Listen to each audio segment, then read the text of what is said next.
हजरत सुलेमान अलैहिस्सलाम के दौर का जिक्र है कि एक दिन एक चरवाहा जंगल में अपनी भेड़ों को चरा रहा था। तभी अचानक एक भेड़िया उसके पास आया और बोला, मुझे इन भेड़ों में से एक दे दो। चरवाहा चौंक गया और बोला, ये भेड़ें मेरी नहीं हैं, ये तो हजरत सुलेमान अलैहिस्सलाम की अमानत है, मैं तो सिर्फ रखवाला हूँ। भेड़िया बोला, तो तुम जाकर उनसे इजाजत ले आओ कि क्या मुझे एक भेड़ लेने की अनुमति है। चरवाहे ने कहा, मुझे डर है कि मेरे जाते ही तुम सारी भेड़ों पर हमला कर दोगे। भेड़िया मुस्कुराया और बोला, जब तक तुम लौट कर नहीं आते मैं खुद इनकी रखवाली करूंगा। अगर मैंने धोखा किया तो मैं उस आखिरी दौर के लोगों जैसा हो जाऊं जो खयानत करते हैं। चरवाहा यह सुनकर हजरत सुलेमान अलैहिस्सलाम की तरफ चल पड़ा। रास्ते में उसे 3 अजीब दृश्य दिखाई दिए। पहला दृश्य, उसने देखा कि एक गाय अपनी ही बछिया का दूध पी रही है।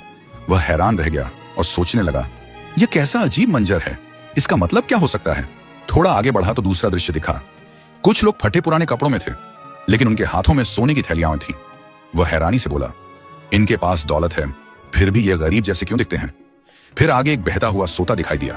प्यास से बेहाल वो पानी पीने के लिए झुका, मगर तेज बदबू ने उसे पीछे हटने पर मजबूर कर दिया। वह सोचने लगा, बहता हुआ पानी और इतनी बदबू, यह भी कोई रहस्य है। आखिर वह हजरत सुलेमान अलैहिस्सलाम के पास पहुंचा और भेड़ी की बात बता दी। आपने फरमाया, ठीक है, उसे इजाजत है कि वह एक भेड़ ले सकता है। चरवाहे ने कहा, हुजूर, रास्ते में मैंने 3 अजीब बातें देखी, उनकी हकीकत भी बता दीजिए। आपने फरमाया, पहला दृश्य उस समय की निशानी है जब कुछ माएं अपने ही बच्चों को गलत रास्तों में धकेलेंगी अपने फायदे के लिए। दूसरा दृश्य उन लोगों की मिसाल है जो हराम कमाई से माल इकट्ठा करेंगे मगर उसमें बरकत नहीं होगी। तीसरा दृश्य उन लोगों का प्रतीक है जिनका बाहरी रूप बहुत नेक दिखाई देगा, लेकिन उनका दिल दुनियावी लालच से भरा होगा। यह सुनकर चरवाहा कांप उठा और बोला, मैं ऐसे दौर के फितनों से अल्लाह की पनाह चाहता हूं।